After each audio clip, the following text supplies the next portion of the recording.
Hello friends, welcome to the market cycle update video of this week. दोस्तों, market में खून खराबा चालू है। आप देख रहे हैं यहाँ पे करेक्शन हैवी होती जा रही है।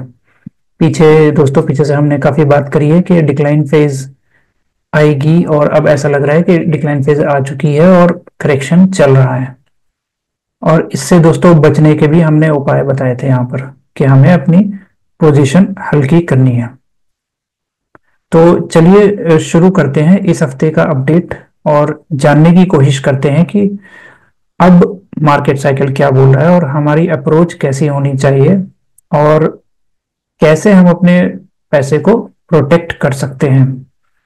तो चलिए दोस्तों शुरू करते हैं इस हफ्ते का अपडेट। मैं अपनी स्क्रीन शेयर कर देता हूं।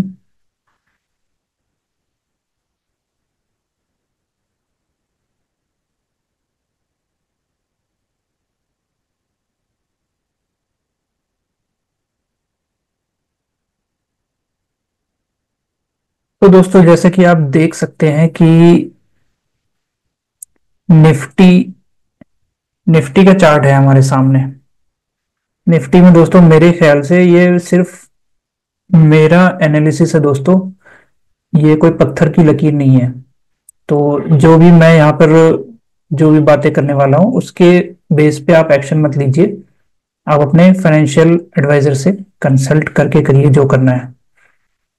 तो निफ्टी 50 में दोस्तों मेरे हिसाब से ये जो सपोर्ट लाइंस हमने ड्रॉ कर रखी हैं और ये पीछे काफी टाइम से ड्रॉ कर रखी हैं, अब ऐसा लग रहा है जैसे ये ब्रेक हो रही हैं। तो यहाँ पर करेक्शन सीवियर होती जा रही है और गहराती जा रही है बेसिकली करेक्शन। तो मार्केट साइकिल के हिसाब से बात करें दोस्तों तो ये डिक्लाइन फेज की शुरुआत है मेरे हिसाब से और सबसे डेंजरस फेज होती है। यहाँ पर पैसा बहुत फास्ट इरोड होता है, चाहे इंडेक्स हो या स्टॉक हो कोई। जब उसमें डिक्लाइन फेज आती है तो बहुत शार्प करेक्शन आती है, वहां पर बहुत तेजी से गिरता है। इसको स्टेज 4 भी बोलते हैं और डिक्लाइन फेज भी बोलते हैं। तो दोस्तों हमें संभल कर रहना है। यहाँ पर निफ्टी में डिक्लाइन फेज चल रही है। अगर कल को ये चेंज होता है तो हम अपना व्यू भी चेंज कर लेंगे। आज के हिसाब से हमारा व्यू यही है कि डिक्लाइन फेज इंटैक्ट है। आगे अगर चलें दोस्तों तो डॉलर इंडेक्स में भी थोड़ी सी करेक्शन आ रही है एक अप ट्रेंड में जाने के बाद।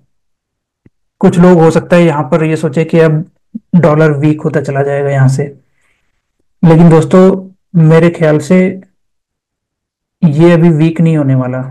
इसका ये जो अप ट्रेंड स्टार्ट हुआ है ये इतनी जल्दी खत्म नहीं होगा। इसका साइकिल आप देखो, पीछे से पिछले 1-2 साल से इसने कुछ नहीं किया था, एकदम फ्लैट था और अब ब्रेकआउट किया है।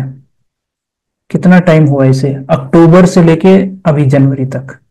तो क्या 3-4 महीने में इसका अप ट्रेंड खत्म हो जाएगा? मेरे ख्याल से अभी इसमें और स्ट्रेंथ आएगी दोस्तों। डॉलर अभी यहां से और भी स्ट्रांग हो सकता है, बहुत हाई प्रोबेबिलिटी है कि ये स्ट्रांग होगा।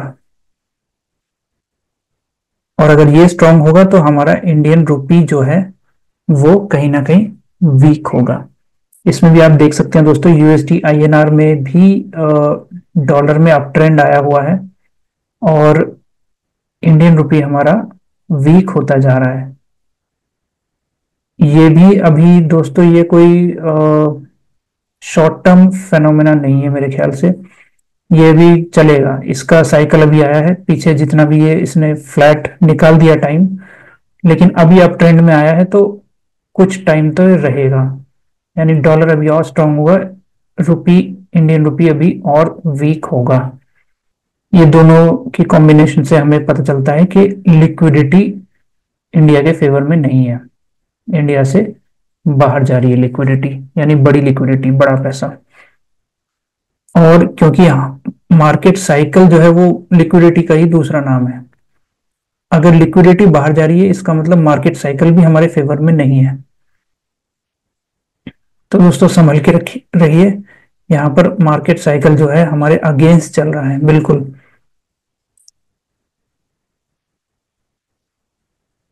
आगे की अगर बात करें दोस्तों, मार्केट ब्रेड्थ भी यहाँ पर खराब लग रही है काफी। मेरे ख्याल से लगभग 80% स्टॉक्स ही अपने 30 वीक मूविंग एवरेज के नीचे चल रहे हैं। दोस्तों ये 30 week moving average Stan Weinstein ने अपनी बुक में बताया था कि स्टॉक्स अगर इसके ऊपर हैं तो अप ट्रेंड में है, इसके नीचे हैं तो डाउन ट्रेंड में है। और अगर नंबर ऑफ स्टॉक्स की बात करें हम, 80% स्टॉक्स अगर इस मूविंग एवरेज के नीचे चल रहे हैं तो ये अच्छा साइन नहीं है दोस्तों। मार्केट ब्रेड्थ बहुत खराब है। इसका मतलब मेजोरिटी स्टॉक्स में करेक्शन चल रही है। अगर मेजोरिटी स्टॉक्स करेक्शन में होंगे तो अप ट्रेंड कहां से चलेगा। तो संभल के रहिए दोस्तों। यहाँ पर 80% स्टॉक्स अपने डाउन ट्रेंड में जाते हुए दिखाई दे रहे हैं, और अगर वो डाउन ट्रेंड में गए हैं तो इतनी जल्दी से फिर अप ट्रेंड में भी नहीं आएंगे। थोड़ा उनको टाइम भी चाहिए, टाइम करेक्शन यहाँ पर होगी दोस्तों। आउट परफॉर्मिंग सेक्टर्स वही हैं पुराने वाले, आईटी और फार्मा थोड़े से स्ट्रॉन्ग कह सकते हो आप comparatively. Power energy, PSC realty ये भी वीक हैं, और इनके अलावा और भी बहुत सारे वीक हैं। अब मैं अगर लिखने जाऊंगा तो ये पीपीटी हमारी पूरी भर जाएगी। मैक्सिमम सेक्टर जो है यहाँ पर वीक हैं। बस आप ये कह लो कि आईटी फार्मा में बस थोड़ी बहुत जान है, थोड़ी बहुत। अच्छा, अप्रोच कैसी करनी है दोस्तों हमें अब जब इतना कत्लेआम चल रहा है, इतनी सेलिंग चल रही है यहाँ पर, तो हमें क्या करना है दोस्तों। नंबर वन चीज कि हम अगर साइकिल के टॉप पे हैं, डिस्ट्रीब्यूशन फेज हमने अभी देखी थी पीछे, अब हम डिक्लाइन में हैं, तो ये कहीं ना कहीं पूरा का पूरा टॉप का एरिया हो गया। तो टॉप के एरिया में दोस्तों नया पैसा लाना तो बहुत ही रिस्की है। यहां पर अगर हम इन्वेस्टमेंट करने की सोचेंगे तो वो बहुत रिस्की होगा। ये एरिया अंग्रेजी में बोले तो मैक्सिमम फाइनेंशियल रिस्क वाला एरिया है, और कहीं ना कहीं हमें इससे बचना चाहिए। और मैक्सिमम पैसा अपना इस वक्त हमें अपना कैश में रखना चाहिए। थोड़ा बहुत आप लगा सकते हो, बहुत मिनिमम। अब ये लगा लीजिए कि इस पीरियड में और अभी आने वाले टाइम में कुछ आपकी टोटल इन्वेस्टमेंट 20% से ऊपर नहीं जानी चाहिए। 10, 15, 20, 80% तो आपको कैश में आ जाना चाहिए धीरे धीरे। अगर अभी तक नहीं आए तो भी आगे आने वाले टाइम में धीरे धीरे कैश में आ जाइए। तो अप्रोच डिफेंसिव रखनी है, कैपिटल प्रोटेक्शन करना है। अगर मार्केट साइकिल हमारे फेवर में नहीं है, लिक्विडिटी बाहर जा रही है, तो दोस्तों यहां हमें बहादुर बनने की कोई जरूरत नहीं है। हमें यहाँ पर ये नहीं कि हम ये बाई करेंगे, हमने ये स्टॉक एनालाइज किया है, इसका फ्यूचर अच्छा लग रहा है, इसके चार्ट अच्छे लग रहे हैं तो बाइंग कर ली, उसमें दबा के बाइंग कर ली, और फिर क्या होगा, वो घूम जाएगा। क्योंकि हमारे चलाने से नहीं चलता दोस्तों कोई भी स्टॉक। हम बाइंग कर लेंगे किसी भी स्टॉक में और फिर बाद में प्रे करेंगे कि अब ये भागना शुरू कर दे, बस हम चढ़ गए इसमें, आखिरी इन्वेस्टर तो हम ही थे, हम चढ़ गए तो अब ये भागना शुरू कर दे। ऐसा नहीं होता दोस्तों, हमारे चलाने से कोई स्टॉक नहीं चलता। बड़ी लिक्विडिटी जो स्मार्ट लोग हैं उनके चलाने से चलता है, और वो जो है वो अभी इंडिया से बेरुखी के मूड में है। वो अभी इंडिया से बाहर जा रहे हैं, एफआईआईज वगैरह जो है सब अपना माल बेच के बाहर जा रहे हैं। तो आप ये लगा लीजिए, बड़ा जो समुंदर है पैसे का, वो इंडिया के फेवर में नहीं है अभी। वो इंडिया से कहीं ना कहीं बाहर जा रहा है। तो यहाँ पे कोई भी स्टॉक्स हो, कोई भी सेटअप हो, आपका कोई भी पैटर्न हो, उसके सक्सेस होने की प्रोबेबिलिटी बहुत कम है। यहाँ पे दोस्तों बड़ी लिक्विडिटी की हमें जरूरत हमेशा होती है किसी भी पैटर्न को सक्सेसफुल होने में। लेकिन अगर वो नहीं है तो दोस्तों आप बिल्कुल भी उस पर जुआ मत खेलिए। आप यहाँ पर हैवी अपने इंस्टिंक्ट के बेसिस पे कि भाई मैंने एनालाइज किया है या मुझे लग रहा है, उसके बेसिस पे बड़ा पैसा यहाँ मत लगाइए, बिल्कुल भी मत लगाइए। हमें मार्केट साइकिल के साथ चलना है, स्मार्ट इन्वेस्टर्स के साथ चलना है। अगर वो बाइंग करेंगे तभी हम बाइंग करेंगे। उनसे एक कदम आगे नहीं चलना दोस्तों, उनके साथ चलना है या उनके पीछे चलना है, आगे नहीं चलना उनके। अभी वो कहाँ जा रहे हैं? अभी वो इंडिया से बाहर जा रहे हैं, इंडियन इक्विटी मार्केट से बेच बेच के माल बाहर जा रहे हैं। तो हमें भी वही अप्रोच लगानी है दोस्तों, हमें भी बाहर निकलना है। हमें एंट्री की कोशिश नहीं करनी, एग्जिट की स्ट्रेटेजी बनानी है यहाँ पर। यहाँ पर अगर कुछ स्टॉक्स हैं हमारे पास, कोई पोर्टफोलियो हमारा अभी भी बचा हुआ है, तो हम कैसे उसको सेल कर लें, इसके ऊपर काम करिए दोस्तों। तो साइकिल से हमें फाइट नहीं करनी है, don't fight the cycle. Market cycle दोस्तों, इतना बड़ा पैसा है, इतना बड़ा समुंदर है। समुंदर हो या समुंदर भी छोड़ो, आप नदी ही ले लो, कोई बड़ी नदी है और नदी का फ्लो एक साइड जा रहा है, क्या आप उसके अगेंस्ट अपनी बोट चला लोगे? नहीं चलेगी दोस्तों। नदी के फ्लो के साथ ही हमेशा हमें जाना है, नहीं तो आप कितनी भी मेहनत कर लो उसके अगेंस्ट, आपकी बोट आगे नहीं जाएगी। तो इसीलिए दोस्तों साइकिल का भी ऐसा ही है फंडा, हमें मार्केट साइकिल के साथ ही फ्लो करना है। अगर वो हमारे फेवर में आएगा तभी बाइंग करनी है, अगर वो हमारे फेवर में नहीं है भी तो हमें बाइंग नहीं करनी बिल्कुल भी दोस्तों। यहाँ पे एग्जिट के बारे में सोचना है सिर्फ। चारों तरफ यहाँ पर ब्रेकडाउन हो रहे हैं दोस्तों। मेरी पर्सनल स्ट्रेटेजी की बात करें तो दोस्तों वही है, buying out performing stocks, patience के साथ राइड करो और ब्रेकडाउन पे सेल कर दो। अब बाइंग की बात आई तो आउट परफॉर्मिंग स्टॉक्स की बात है यहाँ पर दोस्तों, ध्यान रखिए कि हमें आउट परफॉर्मिंग स्टॉक्स को बाइंग करना है। लेकिन अभी आप मार्केट में जाके देखोगे तो ऐसा आईटी और फार्मा थोड़े बहुत लग रहे हैं कि आउट परफॉर्मिंग है, लेकिन फिर भी बाइंग लिस्ट में मेरी में आ नहीं रही है कोई स्टॉक्स दोस्तों। पहले बुल मार्केट में ऐसा होता था कि हम रोज कुछ ना कुछ बाइंग करते थे, रोज कुछ ना कुछ बाइंग करते थे। लेकिन अब धीरे धीरे अब ऐसा पीरियड आते जा रहा है कि बाइंग के लिए कुछ मिल ही नहीं रहा है। अब रोज बाइंग नहीं हो रही यहाँ पर, यहाँ पर यहाँ पर रोज सेलिंग हो रही है। तो अपने प्रोसेस पे काम करिए दोस्तों, आपको प्रोसेस को इसी तरह से ट्यून करना है कि जब मार्केट साइकिल शुरू होगा तब हमें बाइंग करनी है, मार्केट साइकिल खत्म होगा जब हमें एग्जिट करना है, सेलिंग करनी है। मेरी करंट पोजीशन की बात करें दोस्तों, अभी हम 74% कैश में आ चुके हैं, 26% के आसपास हमारा इन्वेस्टेड है अभी भी, जो पेन दे रहा है। तो अगर मार्केट में कुछ भी लगा होगा दोस्तों अभी डिक्लाइन फेज में, वो पेन तो देगा। लेकिन दोस्तों हमारा फोकस है कि इसको भी लाइट कर दिया जाए। मैं कोशिश करूंगा कि 85 to 90% ही कैश में आ जाऊं, मगर अपनी मर्जी से नहीं करना। हमें एक रूल बनाना है, एक प्रोसेस के हिसाब से करना है दोस्तों। अपनी मर्जी से करने लग गए हम तो फिर कभी भी कुछ भी कर देंगे। प्रोसेस के हिसाब से करेंगे तो उसे हम रिपीट कर पाएंगे। फाइनली दोस्तों आपके लिए वाइक ऑफ मार्केट साइकिल की एक फोटो मैंने निकाली है ढूंढ के। बेसिकली इसके बारे में हमने डिस्कस तो किया हुआ है, आप बुक्स में भी देख सकते हैं और गूगल पे भी मिल जाएगा आपको। तो दोस्तों ये नीचे का बॉटम का एक्यूमुलेशन एरिया होता है, ये मार्कअप फेज था जो पीछे 2023-24 में हमने देखा। डिस्ट्रीब्यूशन फेज पिछले 6-8 महीने से जो भी चल रहा है, डिस्ट्रीब्यूशन फेज थी। उसके बाद कहीं ना कहीं अब यहाँ पर दोस्तों इस फोटो में हमने ये दिखाने की कोशिश की है कि अब हम कहाँ पर हैं इस साइकिल में। मेरा दोस्तों ये पर्सनल व्यू है, आपका व्यू इससे अलग हो सकता है।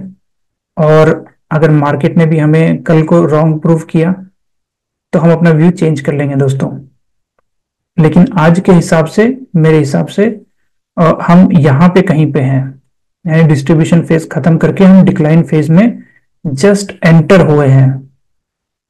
और ये मान के चलिए दोस्तों ये अभी शुरुआत है, अभी आगे और खून खराबा हो सकता है, क्योंकि डिक्लाइन फेज में बहुत बहुत जहर निकलता है दोस्तों। फ्रॉथ इतनी है इस मार्केट में, वैल्यूएशंस इतने रिच हैं, तो गिरना तो पड़ेगा इसे। अगर आगे इसे चलना है, अगर इस पेशेंट को ठीक होके कल को दौड़ना है तो इसकी बॉडी से पूरा जहर आज निकलना जरूरी है। जब तक वो जहर निकलेगा नहीं, ये पेशेंट ठीक से आगे भाग नहीं पाएगा। तो ये जितनी करेक्शन यहाँ पे हो जाए डिक्लाइन फेज में, उतना हमारे लिए अच्छा है दोस्तों। जब ये खत्म होगी तो उसके बाद फिर आएगी एक्यूमुलेशन फेज। जब ये आएगी इसकी बात तब करेंगे दोस्तों। आज फिलहाल हम यहाँ पर हैं। और अगर आप हमारे चैनल पे जुड़े रहे और अगर पीछे से जुड़े हुए हैं तो दोस्तों हम यहाँ पे कहीं पे थे शायद बीच में, वहां से हम ट्रैक करते हुए आ रहे हैं इसे, कि जब हम मार्कअप में थे फिर हम डिस्ट्रीब्यूशन में गए फिर हम डिक्लाइन में अब जा रहे हैं। तो दोस्तों अगर आप हमारे साथ जुड़े रहेंगे तो कुछ टाइम के बाद आपको भी यहाँ पर पता चलने लग जाएगा कि अब हम कहाँ पर हैं। और दोस्तों मार्केट साइकिल की स्टेज को अगर आप आइडेंटिफाई कर पाए लाइव, तो उसका बेनिफिट भी आप उठा सकते हैं, बहुत बड़ा बेनिफिट उठा सकते हैं दोस्तों। 90% जनता जो है मार्केट में, उनको यही नहीं पता कि हम कौन सी स्टेज में जी रहे हैं अभी, और वो गलत स्टेज में गलत अप्रोच गलत स्ट्रेटेजी लगाने लग जाते हैं, इसीलिए उनका लॉस होता है। अगर आप मार्कअप फेज में सेल करने की सोचोगे कि मैं यहां ले लूं यहां बेच दूं यहां ले लूं यहां बेच दूं, तो वहां भी कुछ फायदा नहीं होगा आपको। मार्कअप फेज में बाई करके हमें बैठना होता है सिर्फ। अब डिस्ट्रीब्यूशन फेज निकल गया, डिक्लाइन में हमें बेचना होता है। अब यहाँ पे हम बाइंग की तरफ नहीं सोचेंगे ज्यादा, हमें यहाँ पे बेच के कैश में बैठना है। एक्यूमुलेशन की फेज फिर से आएगी। मार्केट साइकिल है दोस्तों, ये रिपीट होगा, ये हमेशा रिपीट होता है। तो अब एक्यूमुलेशन गई, मार्कअप गई, डिस्ट्रीब्यूशन गई, अब हम मार्क डाउन में हैं, डिक्लाइन फेज में हैं। उसके बाद फिर एक्यूमुलेशन आएगी, एक्यूमुलेशन में मिलेंगे हमें हीरे, फिर वहां बाइंग करेंगे और बैठेंगे फिर। लेकिन अभी फिलहाल दोस्तों इस मार्क डाउन फेज को हमें गुजरने देना है। ये बेसिकली आप इसको तूफान बोल सकते हैं। समुद्र में अगर तूफान आ रखा है तो फिर फिशिंग नहीं होती। फिर दोस्तों अपनी जान अगर हमने बचा ली वही बहुत है। लेकिन तूफान ज्यादा दिन रुकता नहीं है, थोड़े दिन रहेगा ये, अभी तो रहेगा, उसके बाद ये ठहर जाएगा दोस्तों। जब ये ठहर जाएगा फिर ढूंढेंगे अपॉर्चुनिटी, अभी अपॉर्चुनिटी ढूंढने का टाइम नहीं है। तो संभाल के रखिए दोस्तों, अपने पोर्टफोलियो को संभाल के रखिए और बेचने की तरफ ध्यान दीजिए। जहां पे भी आपको लगे कि ब्रेकडाउन हो रहा है तो वहां से एग्जिट लीजिए और अपने पैसे को बचाइए। सिंपल। रिस्की एरिया है ये, जहां पे भी अभी हम खड़े हैं ये बहुत रिस्की एरिया है और अभी कुछ टाइम और चलेगा दोस्तों। मार्केट में खूब बातें चल रही है कि क्या ये करेक्शन खत्म हो गई, क्या बजट अब अच्छा आ जाएगा, इसके बाद से रैली शुरू हो जाएगी, बहुत करेक्शन हो चुकी है। तो दोस्तों किसी की बातों में मत आइए। जब भी ये साइकिल प्ले आउट होता है, ये ऐसे नहीं है महीने 2 महीने 4 महीने में खत्म हो जाएगा। अगर हम सही हैं कि ये डिक्लाइन फेज है तो दोस्तों ये साइकिल अभी प्ले होगा, अभी इतनी जल्दी नहीं खत्म होगा ये। वैल्यूएशंस इतने रिच हैं, उनको ठंडा होने में टाइम लगेगा। या तो ग्रोथ आ जाए, कंपनियां जो है अच्छे अच्छे रिजल्ट पोस्ट करने लग जाए, या तो ग्रोथ आ जाए या वैल्यूएशन नीचे आ जाए, दोनों में से एक चीज को तो होना पड़ेगा। ग्रोथ ऐसा लग नहीं रहा है कि ग्रोथ आ रही है, कंपनीज के रिजल्ट्स आ रहे हैं, लेकिन ग्रोथ नहीं आ रही है। तो देखते रहिए दोस्तों, अपने पोर्टफोलियो को बहुत ध्यान से मैनेज करिए। हमने ये चैनल इसीलिए खोला था ताकि हमारे भाई लोगों को थोड़ा सा हम अर्ली वार्न कर सकें चीजों के बारे में, अगर कुछ खतरा है मार्केट में तो दोस्तों फिलहाल अब हम ऐसी स्टेज पे खड़े हैं जहां पे ऑलरेडी खतरा तो पिछले 2-3 महीने से ही खतरा मंडरा रहा था, लेकिन अब खतरा जो है गहराता जा रहा है। ध्यान रखिए दोस्तों, डिक्लाइन फेज में बहुत पैसा जो है डूब जाता है लोगों का। जो मार्केट में पैसा लुटाते हैं ना दोस्त, दोस्त लोग जितने भी होते हैं, सुना होगा आपने भी कि मार्केट में बर्बाद हो गए लोग, स्टॉक मार्केट में पैसा लगाया और बर्बाद हो गए। वो इसी फेज में बर्बाद होते हैं दोस्तों, जो लोग यहाँ पे निकल नहीं पाते, जो लोग डिक्लाइन फेज में निकल नहीं पाते, वही लॉन्ग टर्म इन्वेस्टर बनते हैं और वही अपने स्टॉक को 100 रुपए से 50 फिर 40 फिर 10 तक आते हुए देखते हैं और बस देखते ही रहते हैं। देखना नहीं है दोस्तों, हमें हमें एक्शन लेना है। जो लॉस हो गया उसको मत देखो कि मेरा 30% लॉस में चल रहा है, मैं क्या करूं। ये सोचो कि आगे और कितना लॉस हो सकता है, आगे 90% भी हो सकता है, 60-80% भी हो सकता है। उससे तो बच जाओ कम से कम।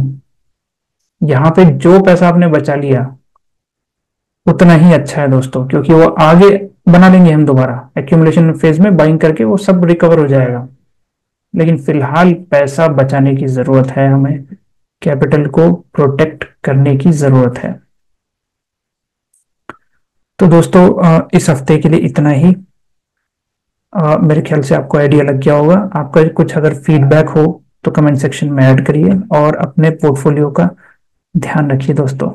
मिलते हैं अगले हफ्ते। Thank you very much. जय हिंद।